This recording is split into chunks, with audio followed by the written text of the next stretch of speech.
Now, the substantial question that I've been asked today: why should we be thanking Allah for freeing the Jewish people while the Jewish state of Israel is perpetrating this crime? And a large number of Jewish people around the world are supporting this, including the chief rabbi of the Board of Deputies in Britain. I don't know whether you know. The most disgraceful, most godless, most despicable rabbi I've ever come across. He supports the genocide Israel is claiming. He's supposed to be a man of God. A man of God supports an evil prime minister called Netanyahu, who is starving Palestinians to death, whose soldiers are shooting Palestinians on a daily basis, whose bombs have obliterated Palestinians, beheaded Palestinian babies, decapitated Palestinian women, injured Palestinian man, woman and children, whose soldiers have used snipers to shoot at the heads and the chests, sharp shooting at the Palestinians, innocent Palestinians, lining up to pick up aid. They've been randomly shooting machine guns. One of the soldiers said today in one of the newspapers, we've been ordered to shoot and not care about what we do.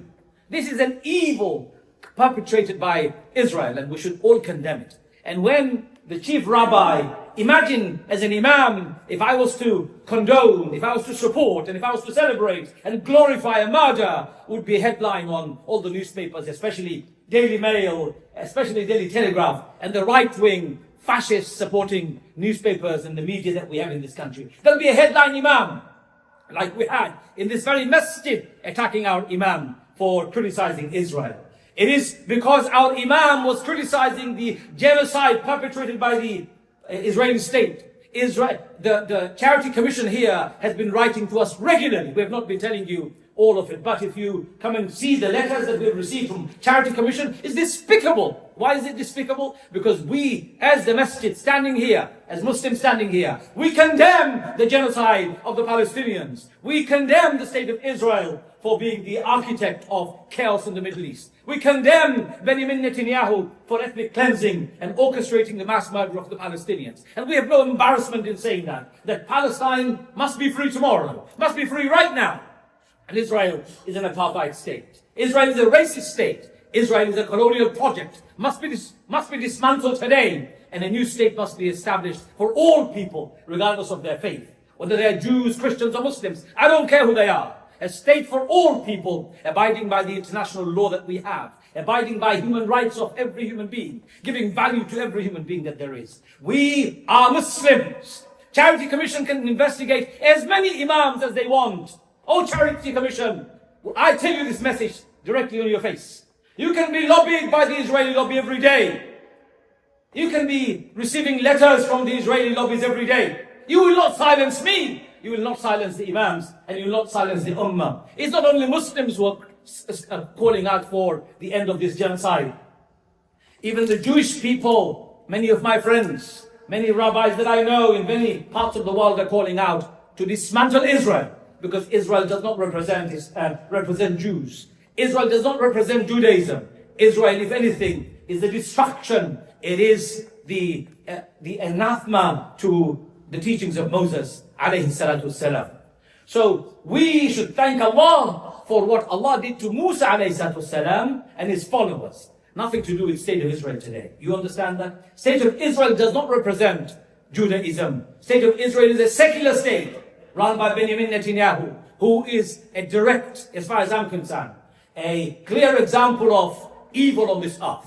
If I had it, he's an indicted criminal. International criminal courts, International Court for Justice have found him a criminal on the accounts of starving a nation to death, blockading aid, perpetrating genocide and ethnic cleansing. So I'm not the one who's calling for his arrest. The International Court is calling for his arrest. So my brothers and sisters, we fast on Ashura to thank Allah, thanking Allah for freeing Musa and his followers. All true followers of Musa, if you truly follow Musa, you will not be celebrating, you will not be clean, you will not be delighted at the murder of the Palestinians. You will not be stealing other people's land in order to create a home for yourself. You will not be falsifying facts and telling the world that you're a victim. You're not a victim, you're a perpetrator of genocide. You're not a victim, but you're a supporter of ethnic cleansing. You're not a victim, but you've become the leaders, the cheerleaders of evil today on this earth.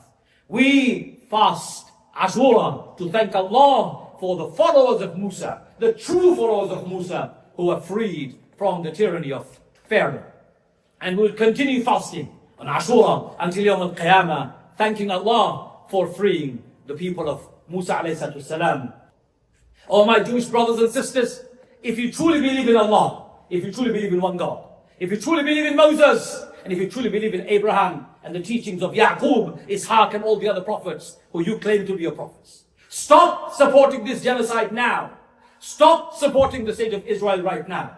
Stop twisting the truth because you think you're going to escape. You will not escape. Today or tomorrow, you'll be caught up. Today or tomorrow, you'll be brought in front of the courts to face justice. Today or tomorrow, state of Israel will be dismantled. Just watch. I am here today. I may not live long to tell you or see the truth of my statement. But my children, my grandchildren, and our progenies in the future, inshallah, and the Palestinians in the future, will celebrate free Palestine one day. For tyranny does not last. How did Allah treat Pharaoh? The same way as Allah will treat any other dictators of the world. What happened to Pharaoh and his entourage and his troops? They all drowned in the Red Sea as they were chasing Musa alayhi salam. They all drowned. And Allah Azza wa Jal will, and He can cause those who perpetrate evil, those who perpetrate genocide, those who perpetrate ethnic cleansing. Allah can cause the same punishment on the same people who were freed by Musa alayhi salam and by Allah because they were loyal to the message of Allah.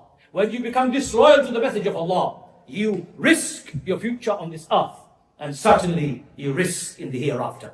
But how will Allah forgive your sins when you do nothing about the Palestinian plight, when right in front of you, more than 50,000 according to some figures, more than 300,000 according to other figures, have been killed right in front of you and I over the last 2 years? Why would Allah forgive you and me on the Day of Judgment when we did nothing to prevent this massacre? Why would Allah forgive you and me on the Day of Judgment when we did nothing to change the evil rulers of the Muslim world who are causing trouble in the world? When you and I did nothing to challenge Donald Trump or Keir Starmer or any other evil leaders of the world? Why would Allah forgive you? You think just asking Allah to forgive me is enough? You think Islam came down to you to ask Allah to forgive only you and leave the whole ummah and the whole world in chaos? Do you think Islam came and Rasulullah gave up 23 years of his life, sacrificed many of his companions, gave up everything to change the world? Do you think it came down for you just to come and pray and fast in the month of Ramadan? You think that is Islam? No. Islam is a lifestyle. Islam is a way of life that changes the world. Islam is a way of life that promotes justice and fairness for all people of the world. Islam is a way of life that brings to the world peace and justice for everybody, whether you're black or white, whether you're Muslim or non-Muslim. Everybody has the right to equality, fairness and justice. And that's what Islam promotes. And that's why the capitalists, the secularists, the people in the power can't tolerate Islam, because they know if Islam becomes true in the lives of people, if Muslims become powerful, they will be on the ground. There will be not even a rat's hole for them to hide.